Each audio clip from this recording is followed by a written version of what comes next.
Have you ever heard of the phrase connected hospitality? That's what we're talking about in today's episode with the Senior Director of Hospitality for Big Red F Restaurant Group, Adam Reed. Adam and I talk a lot about how connected hospitality shows up throughout every layer of the organization and how curiosity and a simple moment to invite a guest into an experience can completely shift the experience that somebody has in one of the restaurants. We also talk about Big Red F's interview process and some of the tools that they use to identify if people are a great fit for their culture and in line with their core values, and how they handle those situations in the moment, the minute that they realize that someone is not aligned with their group. Fascinating conversation here. Can't wait for you to tune in. Welcome to the Restaurant Leadership Podcast, where we coach independent, multi-unit restaurant operators to build systems that drive profitability and reclaim time so they can scale with confidence and spend their time and energy where they want to, not where they have to. I'm your host, Kristen Marvin, restaurant coach and author of Multi-Unit Mastery. If you are an independent restaurant owner managing multiple locations, you know the chaos that comes with growth. Inconsistent execution across your restaurants, managers who won't take ownership, constantly answering questions your team should already know the answers to. You're stuck in your current role when you want to be playing a bigger strategic role as you scale. You don't have the right leaders in place, or you keep losing them. And you're not sure how to find great people and actually keep them around. We work with passionate independent restaurant owners who found success with their first few locations and are ready to scale strategically. Our clients aren't looking to just survive expansion. They want to thrive through it. They're committed to developing strong leaders and creating exceptional guest experiences. Through the independent restaurant framework that we teach in Multi-Unit Mastery, we coach independent restaurant groups to move from chaos to confidence by focusing on 3 pillars: people, process, and profit. You can grab a gifted copy of the book at irfbook.com. On this show, we bring you real coaching conversations, leadership strategies, and the frameworks that you need to lead like a CEO instead of operating like a worn-out manager. And here's the thing. Coaching has changed our clients' businesses and can change yours too. If you've never experienced what it's like to have someone in your corner who actually gets the restaurant world, we'd love to connect. We offer one-on-one and group coaching. Head to kristenmarvin.com/contact for a complimentary coaching session, and let's talk about what's possible for your restaurant group. Adam, one of the things I love most, I think, about the hospitality industry is that after 20 years, I can still walk into a new place and see a completely different concept or something that maybe feels familiar that's been completely reimagined. Or I try a new menu item that it has flavors or ingredients that I've never ever tasted before. And then that I get to sit down and have conversations with people like you who introduce who introduced me to a new concept called connected hospitality. And so this came up a lot when we were having coffee, and I'm super excited to dive into this with you today. So thank you so much for being here. Love it. Pumped to be here. Enjoyed our prior conversations as well. Connected hospitality is kind of redundant, right? I mean, hospitality is connection by its very definition, but connected hospitality for Big Red F, it's one of our key values, and you're creating memories with that type of interaction where you are truly connecting with someone, where you are having them feel seen, recognized, heard, whether that's in a corrective situation or more hopefully and likely a positive situation, but that they're recognized as present, right? And that is really what people go out to eat for. You can get great food in a lot of places that don't require any sort of interaction. And sometimes you're craving that. So you're going to roll to a quick service restaurant and get some pretty quality food and Mm-hmm. eat it in your car and hopefully not get it on your shirt on the way home. So that's one experience. But the other that people come out to full service restaurants for, which is becoming more and more, I believe, differentiator in the market, is whether or not they feel like they made a meaningful connection with the food because of the story that's told by the plate, um, or the person who they had an interaction with that they have come to expect to be dismal Yeah. or perfunctory or just service and not hospitality. So Mm-hmm. that connection is something that we try to attack from like 17 different angles.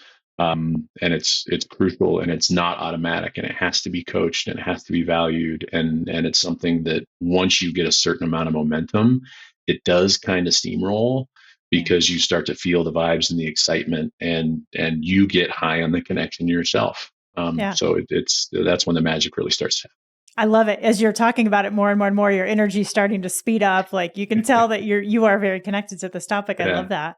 Yeah. Was that you mentioned that this is in your core values? Has it been? I'm curious about your core values.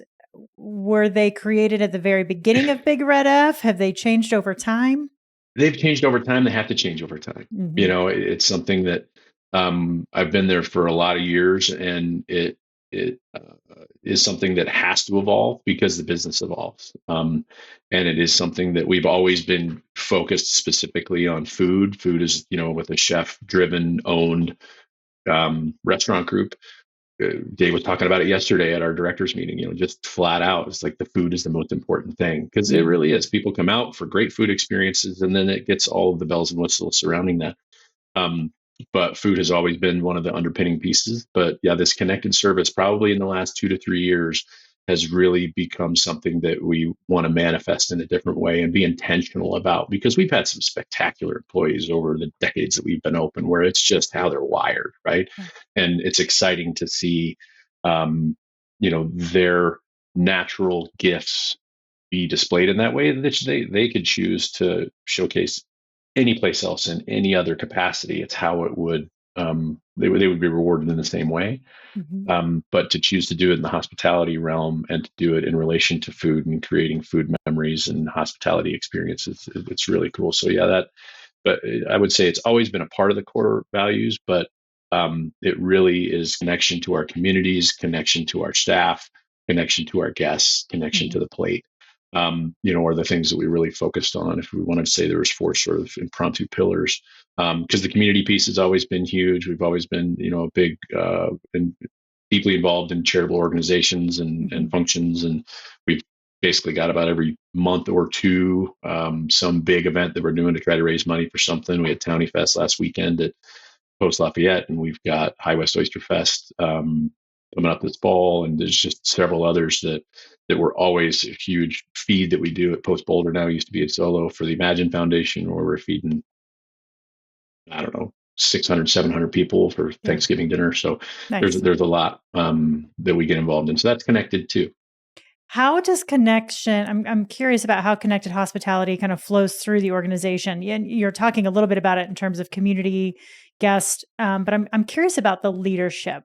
How does Mm-hmm. connected hospitality show up within your leadership team, kind of from that top down Well, I think organizational it's pillar? something that we are really focusing on in the coming months because this is one way it's manifesting. So we've got biannual reviews, right? It's something that you just do, and we've had great review seasons and we've had relatively unrewarding review seasons. And the way that we have migrated it now is, as opposed to it being a performance review, it's basically a get to know you review. It's an opportunity for the staff to see their employees in a different way where we're not worried about whether or not you're marking your tables correctly or whether or not you're on time. Like those are disciplinary issues. Those are things that should happen every day in the Right. moment, in the constant general pressure that is leadership and management Right. and all the non-fun stuff. And so the reviews this time around are trying to create depth in the appreciation of who you are, having you be seen. I mean, hospitality is universal. We treat our guests we treat our guests rather as we treat our staff. That's Hmm. a line item in the handbook, and it's something that we have to take to heart. It's hospitality to every delivery driver. It's hospitality to every maintenance worker, it's grabbing a Coke for the person that's dropping off the linen. Like there's all kinds of great things that can happen because it's a spirit of hospitality. And so in those reviews that starts at the top and rolls down, it's more of a opportunity to say, hey, we've got 20 minutes, 30 minutes together. I want to come out of this knowing you better. Before we dive deeper into today's topic, I want to share something that's been a game changer for the restaurant owners I work with. You know how we've been talking about building stronger foundations for your restaurant? Well, I've taken everything I teach my coaching clients about creating core values, mission statements, and long-term vision, and I've turned it into 3 hands-on online courses. These aren't your typical watch and forget courses. Each one walks you through using AI tools like ChatGPT to create the foundational elements every successful restaurant needs. We're talking about core values that actually guide your hiring decisions, mission statements your team can rally behind, and a 3-year vision that turns your growth from reactive to strategic. The best part is each course is only $49, or you can grab all 3 for $99. That's less than what most restaurants spend on a single food delivery order, but it'll give you the clarity to make better decisions for years to come. You can check them out at kristenmarvin.com/courses. You can also text me directly in the show notes. There's a link at the top of the show if you want a special promo code to save an additional amount of money on any of the courses, including the bundle. Now let's get back to our conversation. I want to come out of this understanding what charges you up. That will allow me as a leader to motivate you in a different way because everybody's different. Yeah. And in the heat of the battle, we generally don't take that time. So we try to intentionally, at this time of year, really invest in that relationship, because that's the type of curiosity, which has become a huge buzzword for us now. The curiosity that is necessary to really caretake someone. If you don't know them, you can't help them grow and help them be a better version of themselves, which really is leadership is what we're all about. Yeah. Is this a shift that you guys have been making in your performance reviews, or have you always done it this way? It is a shift. It is a shift. So it's sort of the biannual reviews, the spring reviews are a little bit more tied to performance, but they're still, 360.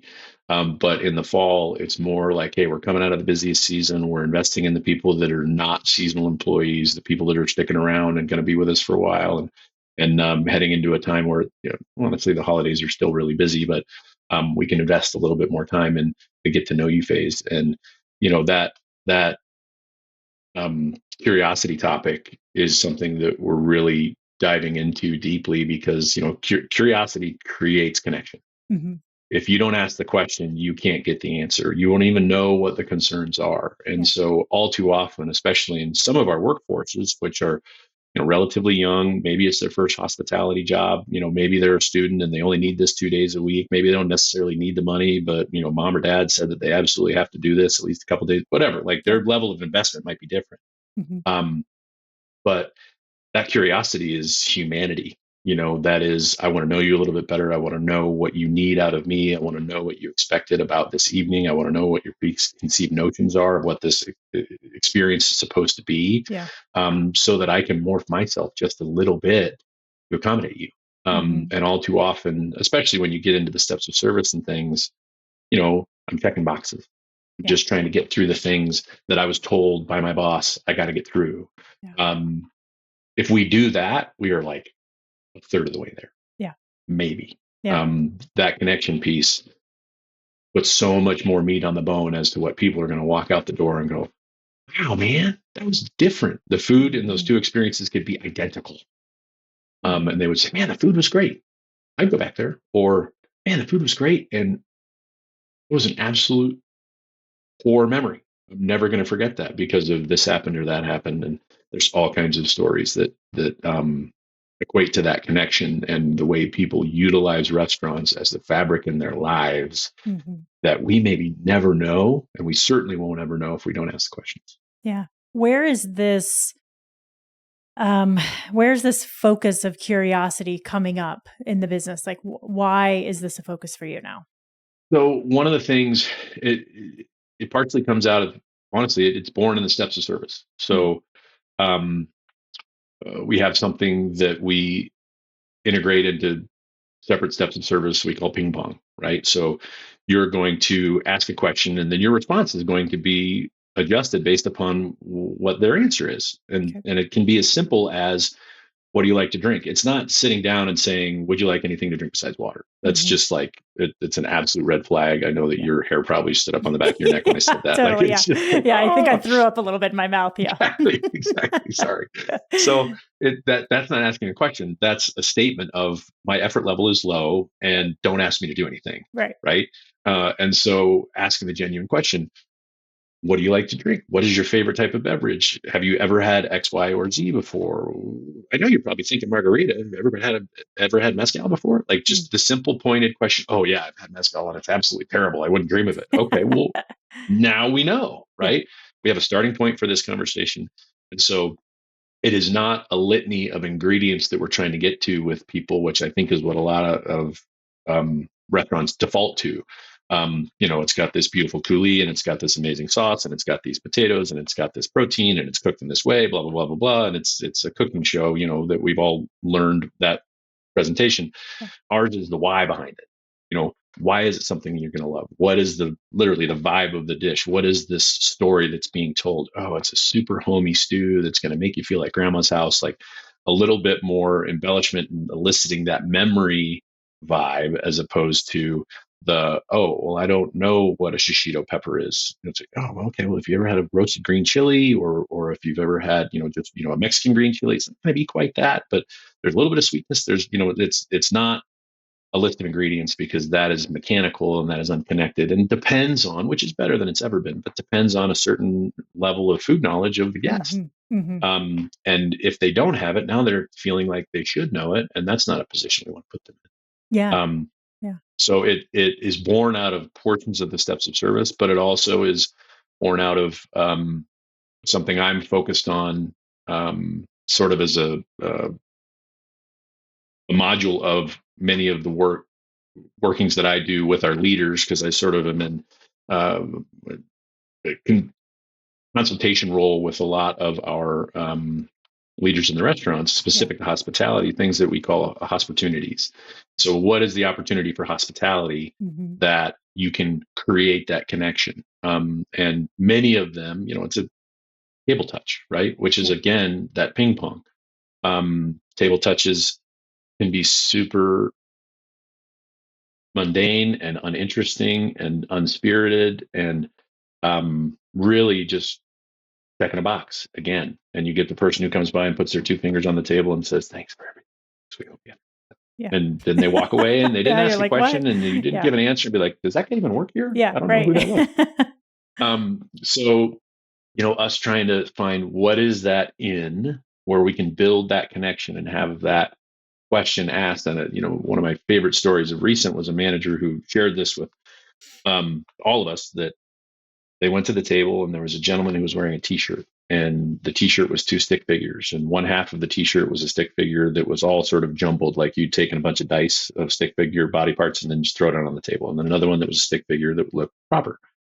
And they asked, what is that all about? And it was t-shirt for Craig Rehabilitation Hospital in Denver, which was close to one of the restaurants. And so, just the curiosity, the question about the t-shirt led to this story. And he shared that his daughter had a brain injury, and that she had been in a coma for a long time, and that she was in rehabilitation at Craig Hospital, but that her daughter loved one of the dishes at the restaurants, and it had become a big part of their family. And he was dining by himself. So again, it's another huge hospitality, as we would say, single diner, often overlooked as an opportunity to make a friend, make a memory, make a connection, because they're not there for anything but food. Right. And food and food. They're not selling anything. They're not buying anything. They're not trying to impress anybody. So that connection is right. But one of her daughter's favorite dishes was at the restaurant. So he shared a picture of the family gathered around to go food from the restaurant, it was one of the Post restaurants, from the Post, and just this huge smile. And the point that he made, which really struck me, was when you can't talk, because she was nonverbal at that point, when you can't talk, you can't communicate, delicious food is a tremendous source of community, connection, and enjoyment. It was something that they together could all share in. And all of that reveal and the deepening of that connection with that single guest, which is how we win person by person, was created by a innocent question about a cool t-shirt. Yeah. That's connection. I love that. That's where it gets born. And that's where we have the opportunity to say, this is someone who has a story to tell. Mm-hmm. And if I don't invite the story, probably never going to hear it. Yeah. I mean, I love what you're saying here about inviting the story. We know that more and more people are entering the industry with less and less experience. And that moment of just slowing down and taking a second to look at somebody's t-shirt and recognize that again, this curiosity, this moment of curiosity that sparks for them to say, Mm-hmm. "Hey, what's that all about? I like your t-shirt. What is that?" Right. How are you teaching and training that among your hourly employees today? Some of it, frankly, comes out of allegory like what I just shared. That's an impactful story that if you aren't jazzed about the opportunity that creates from a humanity standpoint, this might not be the gig for you. Yeah. Like that is the most, to me, that is a charge unlike any other charge. And so what we're in specific to table touches, we're coaching, what are the ins? What are the bullet points of where your areas of opportunity are? Because some people need to be learning from a book.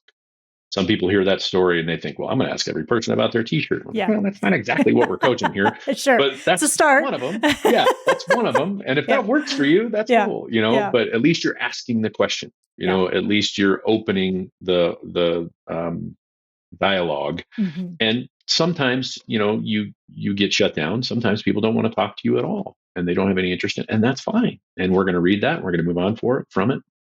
But, as we're coaching it in regards to specifically table touches, it's, what are those ins? It can be something they're wearing. It can be something you overheard. It's perfectly okay to reveal the fact that you're an eavesdropper by a profession. Yeah. There's a lot of comedy that can be shared with that. And I think that so often we get the comment from our teams, and I know this is universally a challenge of, well, yeah, no, I touched every table because I delivered food to that one and I cleared a spoon from that one and I brought the iced tea to that one. I'd be like, no, no, no, no, no. This is like physically touching the table. That's the guy with the two fingers who stops by and doesn't stay. We want that connection to be deeper and there has to be a meaningful interaction. And I think, like I said before, it's one of those things that does require some hip pocket training, so that we're sort of modeling that behavior through our directors or in my role. And then we're also affirming the great works that are done. So when we hear a story like this, that is essentially that Craig Hospital story is kind of like brand lore now shared with everybody else. And they know that story and we'll revisit it from time to time. Because it illustrates exactly the power of what a tiny little step will be. You talk about, I think curiosity and invitations are two really important pieces. And, the important to accept an invitation when you receive it. Yeah. There's nobody that's invited to something that doesn't feel better about themselves because they were invited. Thank you so much for the invitation. I mean, any of the parties or social gatherings or invitations to a podcast, like to have the invite, it makes the person who's being invited feel great. And so we try to inject that too into something as simple as a phone call when a guest calls the restaurant. If that person gets off the phone and we haven't invited them to make a reservation, that might not be their purpose. But if we haven't extended that invitation, we are missing huge. Yeah. Hey, I'm checking to see if you have any specials. Hey, I'm wondering if you guys have a burger on the menu. Nobody calls the restaurant with those kinds of questions anymore. But if they're calling the restaurant, they probably don't have open table on their phone. Yeah.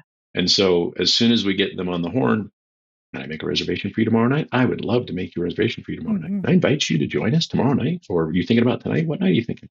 So if we get off the phone without offering that invitation of a reservation, we're missing. I agree 110%. I don't call a lot of restaurants anymore, but I kind of want to now just for fun to see who is willing to extend that invitation. I won't tell the story, but the last restaurant I called, it was awful. I had to pull every piece of information out of the person that I was on the phone with, which was just really torturous. Right.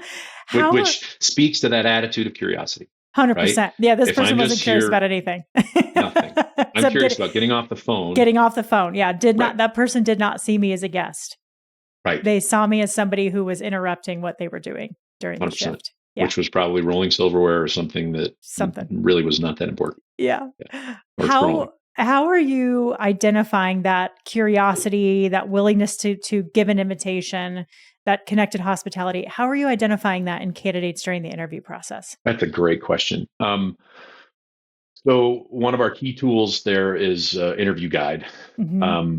And we've honed that a little bit over the years, but the initial question is, why hospitality? Why are you in hospitality? Why is this your drive? Why is this your choice? And we refuse to let the interview go beyond that question if we aren't satisfied with the answer to that question. Okay. Because the three most common responses that you get are, the money's good, I like the flexible schedule, and it's what I've always done. Those are three non-starters for us. Okay. And tell me what happens if somebody gives that one of those answers.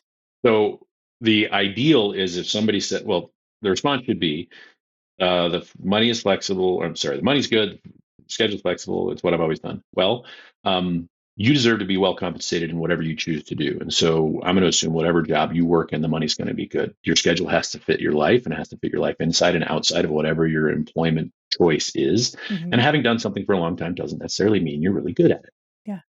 So we reflect it back and say, okay, what? Hospitality. Well, I really like people. That's the other one that you hear a lot. I really like working with people. So, okay, well, you can work with people at Barnes and Noble. You can work with people at hospital. You can work with people at Costco. Wherever you want to work, there's people everywhere. Why hospitality? And if they can't get there, our needs and your focuses aren't necessarily aligned. Thanks so much for joining us. If there isn't some sort of passion in there of, I love creating memories through food. I love whiskey and I love tequila and I love sharing my loves with other people. If there isn't this idea of, I have a passion for the subject matter, which you would require in any role, right?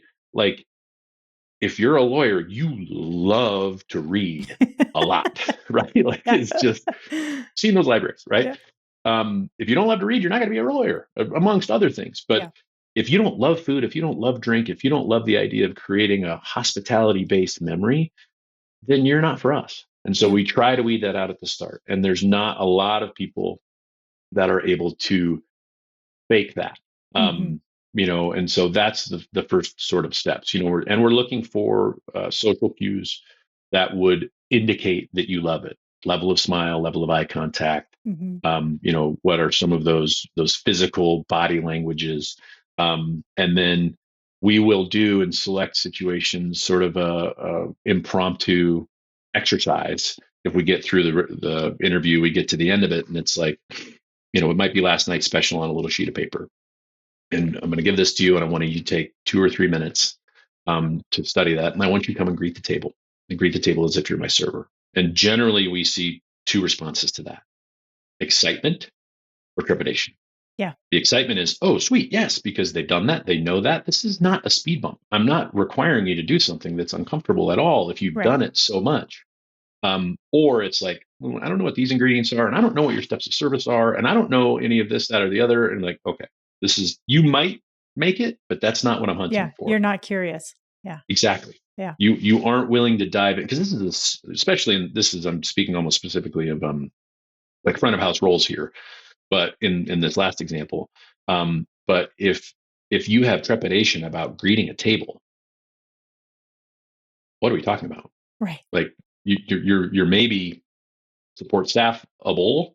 Yeah. But you've got to be curious about people. You've got to be fascinated about asking, you're the person at the grocery store. I can think of a guy at my local grocery store, Will, friendliest guy on the planet. How's your day today? How things going? Yeah, I thought this, and he does it every 16 minutes, right? Or 3.5 minutes. And it's the same thing. It's awesome because he's interested in people. He's not bored with it because he's excited about the response. Yeah. The response drives his energy. Yeah, I just had this funny visual of somebody buying a car just to go sit in it, but they're never going to drive it. Like, okay, I'm all excited about this car. I say, okay, and I'm never, then I'm not going to take it anywhere. I'm not going to go enjoy the experience. Yeah. I'm fascinated love that you're using the interview guide. Sounds like your interview practices are very aligned with your core values. Mm-hmm. I am fascinated by how quickly you're identifying if somebody is a fit or not. Mm-hmm. And then, so I'm assuming in the matter of 5 minutes or 10 minutes, you can say, no, thank you so much for coming in. Yeah, it can be. This isn't a fit. Yeah. We wish you all the best. So that candidate knows when they walk out the door that that's it. They're not going to get hired. They're not waiting for Yes. a call back. Correct. Yeah. I mean, we're trying to, I mean, some of this is born out of, it really existed before COVID because the hiring situation before COVID was so intense. It Totally. was like, look, You I had got to your hire pick of the somebody litter. on the spot. Like, well, for us, it was more like the competition was so high because there were so many restaurants opening, especially in the Denver market, that we were realizing like if we do a first interview and try to call somebody back for a second interview, they're going to get hired by somebody else who hasn't vetted them. Yeah. But they're going to hire them just because they have a heartbeat. So if they have a heartbeat, great. If they aren't our fit, then let's send them on their way with a release so that they know it's not going to be us. And we're excited about the fact that it's not us because we know it's not right. Yeah. But we had seen so often, especially our younger and less experienced managers, of which we have fewer now, we're proud to say, that they would spend 30 minutes sitting with somebody. Yeah. And then hiring them simply because they kind of talked themselves into it over those 30 minutes to be like, well, I spent 30 minutes with this person. I should probably hire them. Totally. As opposed to taking the objective assessment of the data that they got, which is the other thing that the interview guides help us with. Now we have apples and apples. Now I have a set of 3 or 4 people where I've done this enough times with the same set of questions that I have a data set that is comparable. Yeah. As opposed to I'm speaking to you and I'm thinking more about what's my next question than I am listening to your responses and logging over my history of interviews where those responses live, related to success that I've seen. Yeah. And so hopefully, if they leave the restaurant and are told the why, they leave actually better.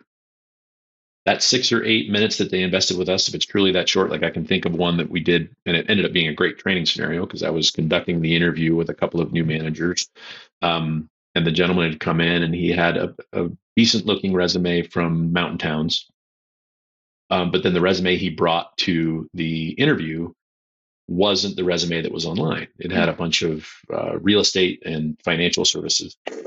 And we asked those questions and we got the 3 bad responses and about hospitality. And then I specifically said, I was like, I see your resume here. This isn't the one that we had on the online application. Is there a reason you brought this one? And he said, well, yeah, I just didn't have a printer and I didn't have the time. And I said, you recognize that you're applying for a hospitality position. Right.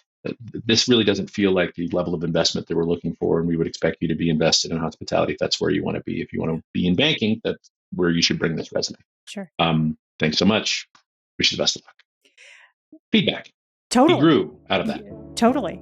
Hey there, podcast friends. I hope you're enjoying these impactful conversations and leadership insights I'm bringing you each week. Before we dive back into today's episode, I want to take a moment and reach out and ask a small favor that would go a long way in supporting the show. If you've been loving the content I'm providing, please take a moment to leave a rating and review wherever you listen to your podcasts. Not only does it make my day, but it also plays a pivotal role in helping the show grow. Your reviews boost my visibility, attract new listeners, and encourage exciting guests to join me on the mic. So if you want to be part of my show's growth journey, hit that review button and let me know what you think. Thanks a million for being awesome listeners. I'm so curious about so many things, but I was going to ask you how you get your managers comfortable with being able to cut it short and not spend the 30 minutes because they feel bad for somebody or they feel bad that they took all this time to get dressed up and bring in their resume and they probably know that they're nervous and they're trying to connect. But it sounds like the interview guide is the tool that just helps them get there. The tool helps them get there. Some of the satellite materials that go with the interview guide as well speak to this is a preservation of your own time. right? Yeah. You don't want to waste. We're looking at time management here. And Totally. so a lot of times in the interview training, in one of the key modules that I work with our managers, it's about time management.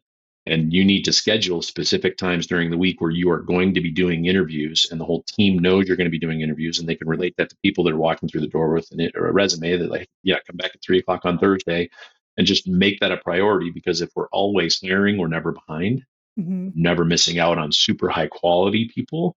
Um, and if you are in the regular habit of it, then you're able to hone those practices.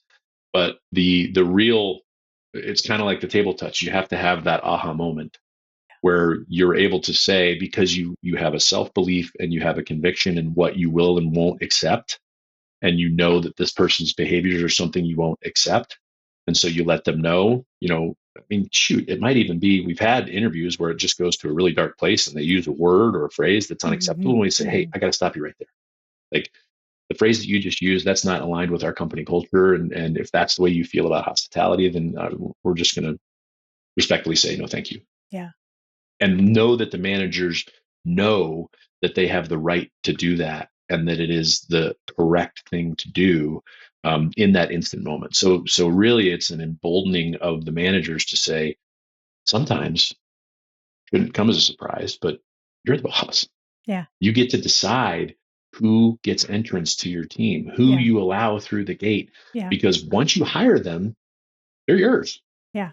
And now we got to Yeah. work on developing and training. And so who do you want to invest that time in? Who do you want to spend the time getting to know well? And it will be more exciting to do it when somebody in that interview, you're walking out of it being like, oh, heck yeah. Yeah. I just met this woman, Sarah, and she is a rock star. And when Yeah. we hear that and see that, it generally pans out to be true. I wish I would have had that verbiage that you just used of like, I'm going to stop you right there. This just does not align with us. This just totally took me back to when I was, oh gosh, I don't know, 15 years ago or so. I had an interview with a barista, friend of all the staff. Should Oh, have been a shoe in, right? Coming in, and yes. I was a new manager coming in, and this person came to the interview. Had great experience, high volume, a lot of hospitality, and dropped an F-bomb during the interview. Wow. And I went on with the interview. Again, I wanted to give that person the time because they were a staff, friend. And the staff was so pissed off at me when I told them that we weren't going to bring that person on because they Mm-hmm. dropped an F-bomb during the Mm-hmm. interview. Mm-hmm. But I did it. They looked at me like I was the villain, Right. instead of me holding it to, this is just not acceptable as a company. Yeah. We are a Yeah. breakfast restaurant. We don't need people dropping F-bombs Right. at our tables. So, Especially when you don't know anything as the employee or the candidate right. of what is the company culture, what is the expectation. Like, that's taking tremendous risk, and with risk, there's chance that it's not going to be a reward. And Yeah. that's a great opportunity for that manager. When the staff is like, I can't believe you didn't hire him because they used an F-bomb. I'd be like, well, I wouldn't have hired you if you use an F-bomb. Yeah. I won't hire anybody that they just lash out an F-bomb in the midst of it, because Totally. if that person is already that comfortable in that role because of their relationship with you, Mm-hmm. they will only see worse behaviors. Totally. And I They liked will. that they were comfortable, but not that Sure. comfortable. Yeah, not that comfortable. No Yeah. way. They thought it was a Yeah. shoe-in. Oh, I love Yeah. it. What do you see from when you turn away the candidates Mhm. that are not a fit? Yeah, I loved your perspective of like, hey, we're doing something to help them grow. I don't know if a lot of them see it that way or not They when may they're not. rejected. Yeah. But Yeah. do you find that they come back as guests, or do they ever reapply, or what's their Yes. reaction? I would say more often than not, if we phrase it right, they're appreciative. Mhm. Um, some get up from the table mad and walk away. And in that case, we really know we're right. Yeah, totally. Right? Like, Yeah. that's just, if they blow up and be like, this is blah, blah, blah, they're just like, well, you have just affirmed exactly all the attitudes that I didn't want to add to my team. Yeah. But we have had people that have reapplied, especially in the manager ranks, when we're able to give them feedback. This is something that Mhm. we're not looking for this position. And then they'll see another position available, be like, hey, I applied for this and you told me that, so I thought maybe this would be a better fit. Like, Love hey, that. I agree, and let's Love talk. that. So yeah, it's, you can't control how people are going to react, but you got to stick to your guns Yeah. and decide what you're willing to put up with and what gets you excited. And, it's really,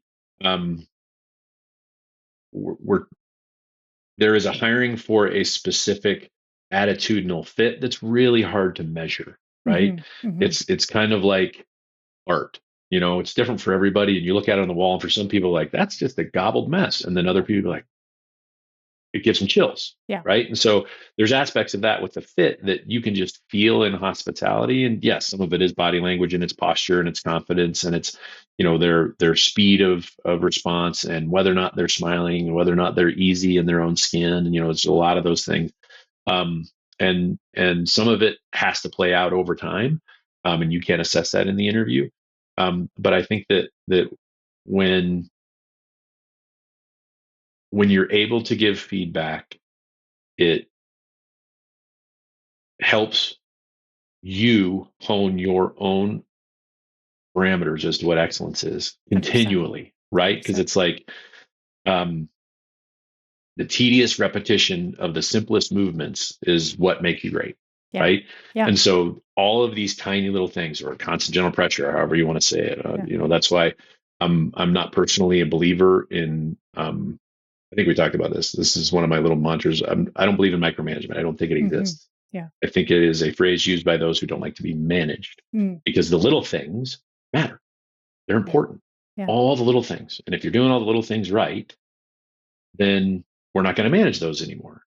If I'm telling you to do things that are unimportant, untimely, or not relevant, that's bad management. That's not micromanagement. That's me having improper focus, or that's me not understanding my the player on the team or the seat in the bus that they're on. Yeah. But the little things all matter. And so if we're managing those and being communicative about those and giving the feedback on those, we're honing for ourselves what our own expectation is, and then honing for the team what excellence looks like.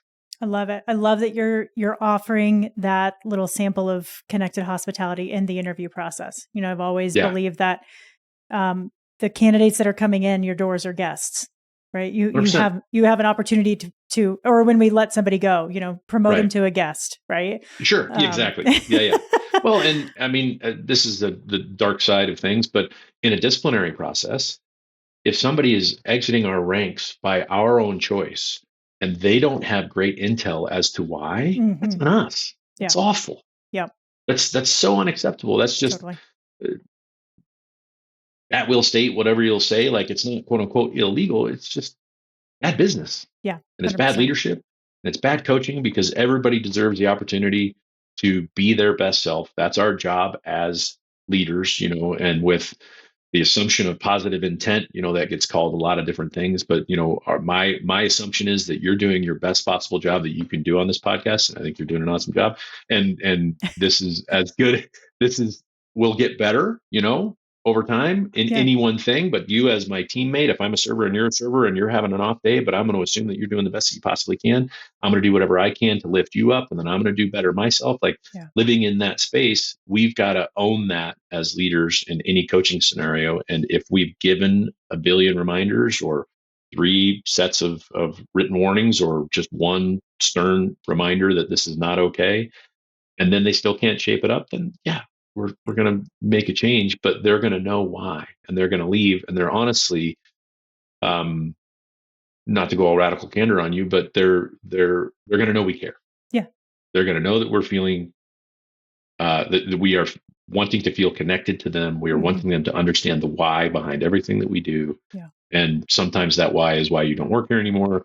Other times, more often than not, that why is, because it makes a spectacular lifelong memory for a guest, and because the people who have decided to pull on our door deserve to have a memorable experience. Absolutely. Yeah. I mean, I think so much of what we do on a day-to-day basis with running businesses is about managing risk. And I think, right, whether it's a server making the choice to touch a table or not touch a table, right, there's risk to both things. And I think the risk is, they're unhappy, and then I've got to move into action or spend more time with them or whatever. And the risk of not touching the table is that you miss an opportunity, right? And I think with a lot of owners and operators, I think that people don't necessarily understand the importance of managing their reputation, and the risk that they take when they choose to let somebody go prematurely. And Yeah. in this market, it's never been harder to find great people. And so love that you're offering that hospitality on the way out the door. That's great. Well, and that comment you made really struck me, you know, the risk of not asking the question, that's curiosity, right? The risk of not checking with the guest. And yes, as a server, is the fear of unknown worse than whatever their complaint might be? Right. I would say yes. Like, I don't think they had a very good time. And I feel like that. So I can relate a personal point on that. And some of my team would love this. I got a 1-star review on Yelp personally. I crushed it.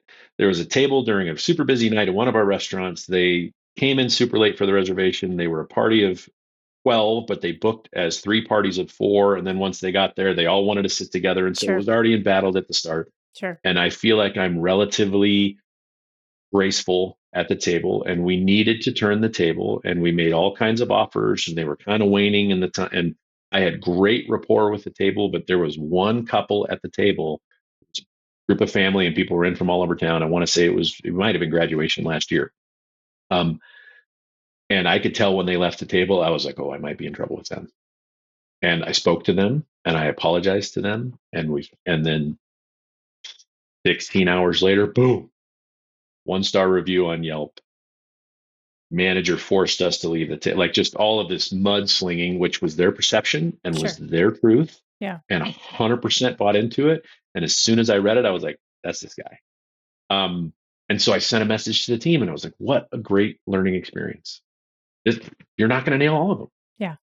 We don't ever want to try to relocate a table. That is always fraught with issue, and it's a high risk scenario. Totally. And you're measuring, you know, future guests versus, you know, departing guests. So there's no good answers there. And you can obviously, in so many instances, do nothing wrong, but not do everything right. Yeah.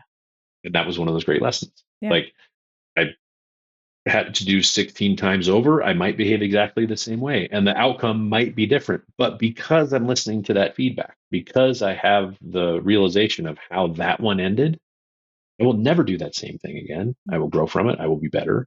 And so it was a great kind of like reflective moment. And then honestly, 2 weeks ago at one of these manager meetings, the GM brought it up again. It was a sweet sting. And she was like, well, at least we don't have to worry about any more 1-stars from Adam. And I was like, oh, I completely repressed it and forgotten all about it.